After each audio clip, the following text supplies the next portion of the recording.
సంకల్పంతో ఉదారమైనటువంటి స్వభావంతో చేసే కార్యక్రమం వాళ్ళని నెట్టేయడం, వాళ్ళకు అసలు ప్రాపర్గా కొన్ని ఫెసిలిటీస్ ఇవ్వాలి, అవి ఇవ్వకపోవడం ఇబ్బంది పడ్డారు. ఓవరాల్గా కళ్యాణం మాత్రం బాగా జరిగింది. నేను పురోహితులతో పాటు బల్కంపేట ఎల్లమ్మ దేవాలయంలో పనిచేసే ప్రతి స్టాఫ్ కూడా అభినందనలు తెలియజేస్తాం. అదేవిధంగా మీడియా మిత్రులకు, ప్రింట్ మీడియా మీకు కూడా అభినందనలు తెలియజేస్తూ ఉన్నాను. సాయంత్రం జరిగే రథోత్సవం ఎటువంటి ఆటంకాలు, ఇబ్బందులు లేకుండా బ్రహ్మాండంగా జరగాలి. ఎందుకంటే స్థానికంగా ఉన్నటువంటి ప్రజలు అమ్మవారు దీవెనలతోని ఆ రథ ఊరేగింపు జరిగేటప్పుడు వాళ్ళ పరిసర ప్రాంతాలను తిరుగుతుంది కాబట్టి సంతోషంగా వాళ్ళు చేసుకునేటువంటి కార్యక్రమం కాబట్టి దీన్ని ఎటువంటి ఇబ్బందులు కలిగించకుండా మంచిగా జరగాలని కోరుకుంటున్నాం. రెండోది, వచ్చేటువంటి లక్షలాది మంది భక్తులు, ఆ భక్తులకు నిన్నే ఇక్కడ అందరూ వాలంటీర్లు. రెండోది సేవ, మా సేవ చేసే మహిళలు కూడా బ్రహ్మాండంగా చేశారు. రాజకీయ పార్టీలు కూడా మాతో పాటు, మా నాయకులతో పాటు, నీకు కాంగ్రెస్, బీజేపీ అందరూ కూడా కలిసిమెలిసి పనిచేసుకున్నారు సంతోషంగా. ఎందుకంటే అమ్మవారి దగ్గరకు వచ్చే లక్షలాది మంది భక్తులకు ఇబ్బంది కలగద్దన్న సంకల్పంతో చేసేటువంటి కార్యక్రమం.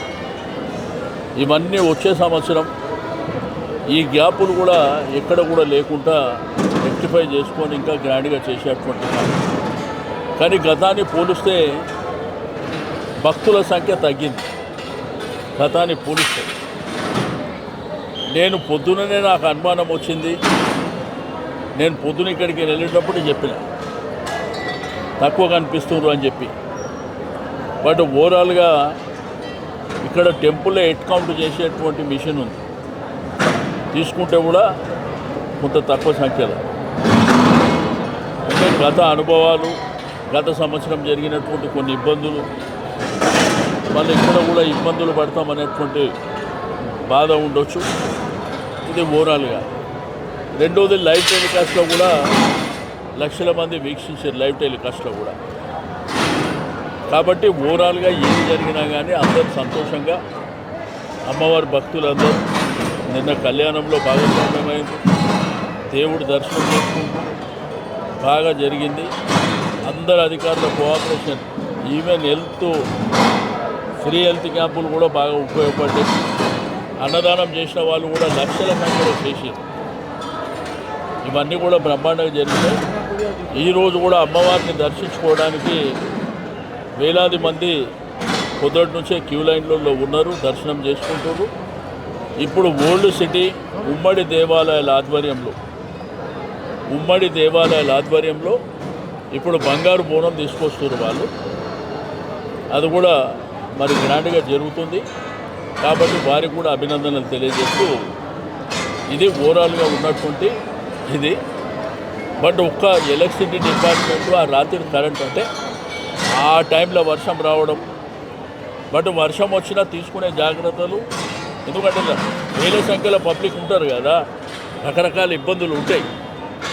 అది ఆ లింక్ ఎక్కడనో కొంత గ్యాప్ ఉంది, అది జరగకూడదు.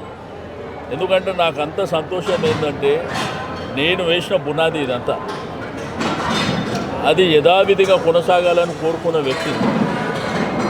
ఎప్పుడు కూడా ఒక మార్గం అనేది, ఒక దారి అనేది ఏదో ఒక రూపంలో చేయబడుతుంది, దాన్ని కంటిన్యూషన్ చేయవలసినటువంటి అవసరం ఉంటుంది. రెండోది, పాసుల విషయంలో కానీ, కళ్యాణ టికెట్ల విషయంలో కానీ కొంత కమ్యూనికేషన్ గ్యాప్ ఉన్నది. ఓవరాల్గా అది కూడా సెట్ అయింది. కొంత డిలే అయినప్పటికీ ఓవరాల్గా సెట్ అయింది. వచ్చే సంవత్సరం మాత్రం ఒక 4 రోజుల ముందే ఇవన్నీ ఇబ్బందులు లేకుండా ఏర్పాట్లు చేసుకోవడం జరుగుతుంది.